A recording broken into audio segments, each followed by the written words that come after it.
வணக்கம் welcome to பட்டணம் village foods. இன்றைக்கி நம்ம சேனலில் டேஸ்டான சிம்பிளான பூண்டு புளிக்குழம்பு எப்படி பண்ணுறதுன்னு பார்க்கலாம். 10 சின்ன வெங்காயம், 10 பல் பூண்டு, 4 பச்சை மிளகாய், 4 வரமிளகாய் எடுத்திருக்கேன். நெல்லிக்காய் சைஸு புளி எடுத்து ஊற வச்சுருக்கேன். மீடியம் சைஸ் தக்காளி 1. எண்ணெய் காஞ்சிடுச்சு. எண்ணெய் காஞ்சதும் கடுகு போட்டிருக்கேன். கடுகு பொரிஞ்சதும் வெந்தயம் போட்டுக்கலாம். வெந்தயம் லேசாக நிறம் மாறினதும் கடலைப்பருப்பு சேர்த்துக்கலாம். 1 ஸ்பூன் கடலைப்பருப்பு போட்டிருக்கேன். கடலைப்பருப்பு நிறம் மாறினதும் நம்ம கட் பண்ணி வச்சுருக்கிற சின்ன வெங்காயம், பச்சை மிளகாய், வரமிளகாய், பூண்டு இதில் எல்லாத்தையும் சேர்த்துட்டு நல்லா வதக்கிக்கலாம். கூடவே கொஞ்சம் கருவேப்பிலை சேர்த்துக்கலாம். இப்போ வெங்காயம் நல்லா வதங்கினதுக்கப்புறம் நம்ம எடுத்து வச்சுருக்கிற தக்காளியை கழுவிட்டு இந்த மாதிரி சின்ன சின்னதாக கட் பண்ணிவிட்டு சேர்த்துக்கலாம்.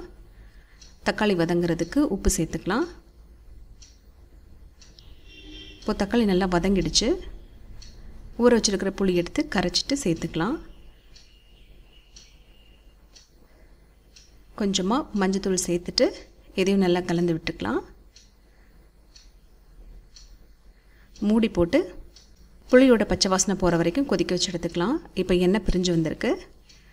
இதுக்கப்புறமா கொஞ்சமாக மல்லித்தழை போட்டுட்டு எடுத்துக்கலாம்.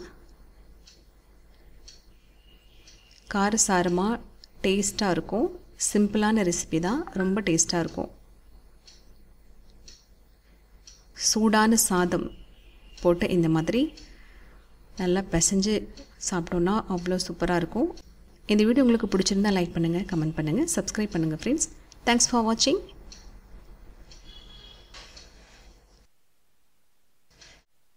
வணக்கம் வெல்கம் டு பட்டணம்.